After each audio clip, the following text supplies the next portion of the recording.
Hello అండి, అందరికీ good morning. మీరు చూస్తున్నారు జీకే లుక్స్ 2.0 ఛానల్. ముందుగా నా యొక్క యూట్యూబ్ ఫాలోవర్లందరికీ కూడా ప్రతి ఒక్కరికి పేరు పేరున హ్యాపీ న్యూ ఇయర్ అండి. ప్రతి ఒక్కరూ ఈ యొక్క కొత్త సంవత్సరంలో ఖచ్చితంగా మంచిగా ముందుకు వెళ్ళాలని ఆ దేవుణ్ణి అయితే కోరుకోవడం జరుగుతుంది. కానీ ఇక్కడ మనం గమనించాల్సింది ఏంటంటే, ఇక్కడ న్యూ ఇయర్ అంటే కేవలం మారేది సంవత్సరంలో ఒక డేట్ మాత్రమే. మన ఆలోచనలు, మన పద్ధతులు కూడా మారితే ఖచ్చితంగా మనం సక్సెస్ అవ్వడానికైతే ఖచ్చితంగా ఛాన్స్ ఉంటుంది అన్నమాట. ఓకే, కాబట్టి నేను చేస్తున్న వర్క్లో ఇంకా అప్డేట్ అవ్వడానికి నా కంప్యూటర్ ఎంబ్రాయిడరీ వర్క్లో కానివ్వండి, ఆర్ట్లో కానివ్వండి, నేను ఇంకా పెట్టుబడులు పెట్టి అప్డేట్ అనేది ఖచ్చితంగా అవుతున్నాను అనమాట. దాంతోపాటు నా యొక్క కంటెంట్, నా యొక్క క్రియేటివిటీ, చెప్పే విధానాన్ని కూడా నేను ఎప్పటికప్పుడు మార్చుకుంటూ ఉంటున్నాను. అదేవిధంగా మీరు కూడా మీలో ఉన్న ఏదైతే బ్యాడ్ థింగ్స్ ఉంటాయో వాటిని పక్కన పెట్టేసి గుడ్ థింగ్స్ కాసి ముందుకు వెళ్ళాలని ఆ దేవుడిని మరొకసారి కోరుకుంటున్నాను. మరొకసారి అందరికీ కూడా హ్యాపీ న్యూ ఇయర్. ఓకేనండి. ప్రజెంట్ ఉన్న సిచ్యువేషన్లో నేను బ్యాక్ ఆఫీస్ చెక్ చేశాను. దాని తర్వాత అంటే ఓఎస్ బ్యాక్ ఆఫీస్ కానీ, విక్టరీ బ్యాక్ ఆఫీస్ కానీ చెక్ చేశాను. సిఇఓ గారి నుంచి హ్యాపీ న్యూ ఇయర్ విషెస్ వస్తుందేమో అని ఎక్స్పెక్ట్ చేశాను. బట్ ఆయన దగ్గర నుంచి ఎటువంటి విషెస్ కూడా ప్రజెంట్ ఉన్న సిచ్యువేషన్లో రాలేదు. చూద్దాం మరి ఈ వీక్ లోపు ఏమైనా పాపప్ ఇస్తారా లేదా అనేది. ఎందుకంటే బేసిక్గా మనకి న్యూ ఇయర్ అయినా సరే ఆయన చెప్పుంటే మనకు కూడా కొంచెం బెటర్ఫుల్గా ఉంటుంది కదా. అంటే హ్యాపీ న్యూ ఇయర్ చెప్పారు సిఇఓ గారు అనే ఒక మైండ్ సెట్ ఉంటుంది. బట్ ఇప్పుడుదే చెప్పలేదు. ఈవినింగ్ అలా చూద్దాము. బై ఛాన్స్ చెప్పే అవకాశం పాపప్లో కానీ దేంట్లో కానీ ఇచ్చే అవకాశం ఉందనుకుంటున్నాను. ఓకేనండి. అలాగే ప్రజెంట్ ఉన్న సిచ్యువేషన్లో ఎటువంటి కొత్త అప్డేట్స్ కూడా లేవు, పాపప్స్ లేవు. దాంతోపాటు కొత్త అప్డేట్స్ కానీ, చేంజెస్ కానీ విక్టరీ విత్ యాష్లో కానివ్వండి, ఆన్ పేస్లో కానీ లేవు అన్నమాట. ఓకే, నేను ఆన్ పేస్లో జాయిన్ అయిన కానీ ఇది 5వ సంవత్సరం అన్నమాట. అంటే 5వ న్యూ ఇయర్ నేను చేసుకుంటున్నాను. 5 న్యూ ఇయర్లు బట్టి ఏదైనా మారిందంటే మన ఏజ్ ఒకటే మారుతుందన్నమాట. అంతకుమించి మనం బెటర్గా మారిందైతే ఏమీ లేదు. కాబట్టి నేను ముందు నుంచి అదే చెప్తున్నాను అనమాట. మనం ఆల్రెడీ నిన్న టైమ్స్ గురించి కూడా మాట్లాడుకున్నాం. టైం అనేది ఎంతో ఇంపార్టెంట్ అనేది కూడా మనం మాట్లాడుకున్నాం. కాబట్టి మనం మంచి ఆలోచనతో ముందుకు వెళ్ళడానికి కోసం మన ఫ్యామిలీని, మన పిల్లల్ని, మన భవిష్యత్తుని మనం చూసుకోవాలంటే ఖచ్చితంగా ఒక మంచి అడుగు అనేది ఈ ఇయర్ అయినా సరే స్టార్ట్ చేయాలనుకుంటున్నాం. ఎందుకంటే ప్రతి సంవత్సరం మనం ఏదో చేయాలి అనుకుంటాం. బట్ స్టార్టింగ్లో ఊపు ఉంటుంది, దాని తర్వాత ఆటోమేటిక్గా డౌన్ఫాల్ అయిపోతాం అన్నమాట. అంటే ఆ విధంగా కాకుండా స్టార్టింగ్ నుంచే ఒక్కొక్క అడుగు ముందుకేసి మంచి స్థాయికి వెళ్ళాలని చెప్పి మనం అయితే అనుకోవాలి. ఆ విధంగానే మనం అడుగులు వేయాలి. ఓకేనండి. ఇంకా మన వాళ్ళు అడుగుతున్న కొన్ని డౌట్స్ అనేది క్లియర్ చేసేసి మన వీడియో అనేది ఫినిష్ చేసేద్దాము. ఈరోజు న్యూ ఇయర్ కాబట్టి చాలామంది అయితే హ్యాంగ్ ఓవర్లో కూడా ఉంటారు అన్నమాట చాలామంది. కాబట్టి ముందుగా ఏంటంటే, చాలామంది లాగిన్ చేసేటప్పుడు మీ మెయిల్ ఐడి, మీ పాస్వర్డ్ ఇన్కరెక్టెడ్ అని, ఇన్వాలిడ్ అని వస్తుంది. అలా వస్తుందంటే మీ అకౌంట్ని కంపెనీ సైడ్ నుంచి రిమూవ్ చేయబడింది అని. ఎందుకంటే 45 రోజులు మీకు టైం పీరియడ్లో మీరు టైంకి కేవైసీ చేయలేకపోయారు కాబట్టి మీ యొక్క ఐడి అనేది కంపెనీ సైడ్ నుంచి డిలీట్ చేయబడింది. మరి దానికి ఆప్షన్ ఏంటంటే, మళ్ళీ మీరు ఒక కొత్త జీమెయిల్ ఐడి క్రియేట్ చేసుకొని మళ్ళీ ఎవరి దగ్గర అయితే మీరు ముందుగా లింక్ తీసుకున్నారో వాళ్ళ దగ్గర కూడా మీ అకౌంట్ డిలీట్ అవుద్ది. కాబట్టి వాళ్ళ దగ్గర నుంచి మళ్ళీ విక్టరీ విత్ యాష్ సంబంధించిన రిజిస్ట్రేషన్ లింక్ తీసుకొని మళ్ళీ ఫ్రెష్గా రిజిస్ట్రేషన్ చేసుకొని మెయిల్లోకి వస్తుంది. మళ్ళీ యాక్టివ్ అయ్యి మెయిల్ అనేది క్లిక్ చేయాలి. దాని తర్వాత మళ్ళీ కేవైసీ చేయడానికి ప్రయత్నం చేయండి. ఓకే, ఇక్కడ చాలామంది అడుగుతున్న ప్రశ్న ఏంటంటే, ఆన్ పేస్లో మెయిల్ ఇచ్చామండి గతంలో, మరి అది కంపెనీ సైడ్ తీసేశారు, ఇప్పుడు వేరే మెయిల్ ఇస్తే మా ఐడి పోతుందా అంటున్నారు. ఆన్ పేస్కు దీనికి ఎటువంటి సంబంధం లేదు. మీరు విక్టరీ విత్ యాష్లో జాయిన్ అవ్వకపోయినా ఆన్ పేస్లో మీ ఐడి ఏదైతే ఉందో అది అలాగే ఉంటుంది. దాంట్లో అయితే ఎటువంటి నష్టము లేదు. ఓకే, దాని గురించి మీరు ఎక్కువగా టెన్షన్ పడాల్సిన అవసరం, కంగారు పడాల్సిన అవసరం అస్సలు లేదండి. ఓకేనా. కాబట్టి ప్రతి ఒక్కరు కూడా అర్థం చేసుకోండి. ఆన్ బేస్లో మెయిల్ అనేది విక్టరీ విత్ యాష్లో ఇవ్వాలనేది అవసరమే లేదు, మ్యాండేటరీ కాదు. నేను స్టార్టింగ్ నుంచి మొత్తుకుంటూనే ఉంటున్నాను. అయినా సరే చాలామంది వీడియోలు రెగ్యులర్గా ఫాలో అవ్వకపోవడం వల్లే చాలా కన్ఫ్యూజన్లు అనేవి వస్తున్నాయి. ఓకేనా.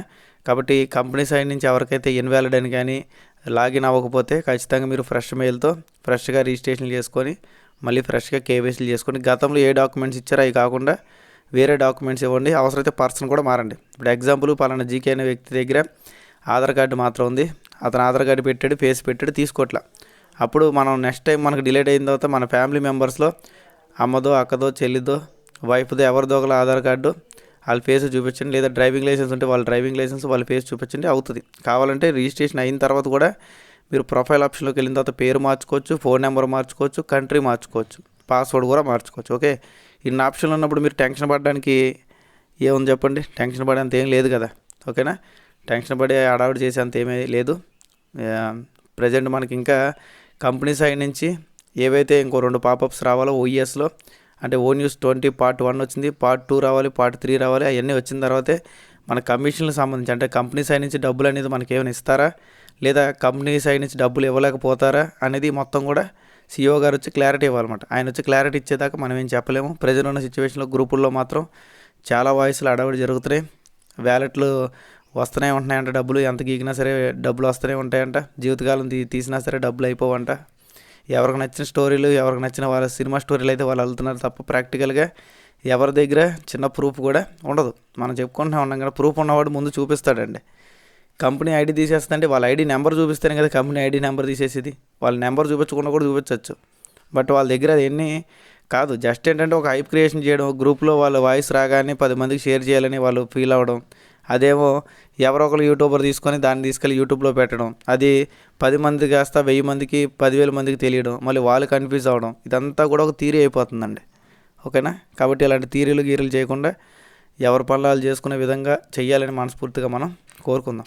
ఓకే, ఎందుకంటే 2021 నవంబర్ 21లో నేను జాయిన్ అయినప్పుడు నెక్స్ట్ ఇయర్ అంటే కరెక్ట్గా డిసెంబర్ ఎండింగ్కి మనకి గో ఫౌండర్ నుంచి ఓ ఫౌండర్లోకి మారడం జరిగింది. దాని తర్వాత ఆన్ ప్యాసివ్ వెబ్సైట్ వచ్చింది, దాని తర్వాత ఓ ఫౌండర్స్ వెబ్సైట్ వచ్చింది. మొదట్లో ఆన్ ప్యాసివ్ వెబ్సైట్ కానీ ఓ ఫౌండర్స్ వెబ్సైట్ కానీ లేదండి, కేవలం గో ఫౌండర్ వెబ్సైట్ మాత్రం ఉండేది మాట.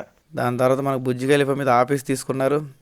ఎప్పుడైతే బుర్జ్ ఖలీఫా మీద అడ్వర్టైజ్మెంట్ స్టార్ట్ చేస్తారో అప్పటి నుంచి ప్రతి ఒక్కరూ కూడా ఒక రేంజ్లో మన కంపెనీ వెళ్తుందని ఆశపడ్డాము. బట్ మనం అనుకున్నవన్నీ కూడా మ్యాక్సిమం 2022 ప్యాకేజీలకు ముందు కూడా జరిగినాయి. ఎప్పుడైతే ఈ SEC కేసు అనేది పడిందో అప్పటి నుంచి మళ్ళీ దాన్ని డౌన్ఫాల్ అవ్వడం ఇవన్నీ కూడా మనం చూస్తూనే ఉన్నాం.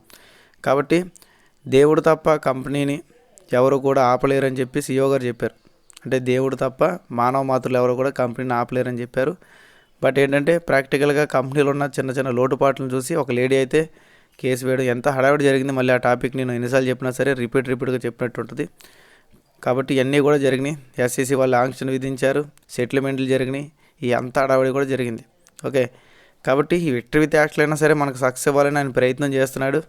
బట్ ఏంటంటే ఇక్కడ రిజిస్ట్రేషన్ KYCల దగ్గర ఇబ్బంది పడేలాగా తేవడం అనేది కొద్దిగా ఇబ్బందికరమైన వాతావరణం అనిపిస్తుంది. ఎందుకంటే ఇంతమంది యూజర్స్ తెలిసినప్పుడు ఇచ్చేదేదో పర్టికులర్గా పనిచేసేది కొద్దిగా ఈజీగా ఉండేది ఇచ్చినట్టయితే ఇంకా స్పీడ్గా మనం ముందుకు వెళ్ళడానికి ఛాన్స్ ఉండేది. బట్ మళ్ళీ అదే తప్పు, మళ్ళీ అదే స్లో, మళ్ళీ అదే ప్రాబ్లమ్స్, మళ్ళీ అదే థియరీ, ఎప్పుడు అప్డేట్గా వెంటనే చేయకపోవడం, ఇవన్నీ కూడా కొంచెం ఇబ్బందికరమైన వాతావరణాలు కనిపిస్తున్నాయి.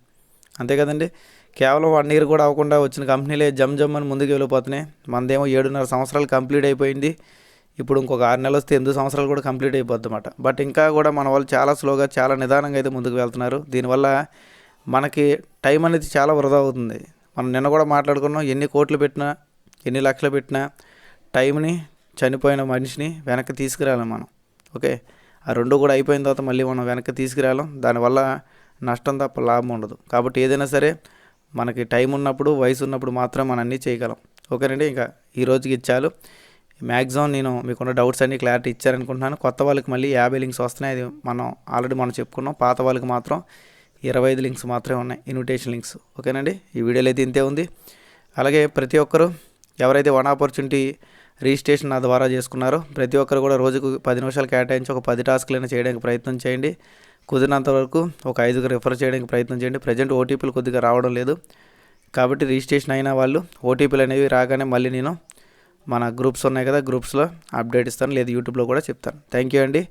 Thank you all. వీడియో నచ్చినట్టయితే లైక్ చేయండి, షేర్ చేయండి, సబ్స్క్రైబ్ చేసుకోండి. మరొక వీడియోలో మళ్ళీ కలుసుకుందాం. మీ జీకే లుక్స్. Thank you.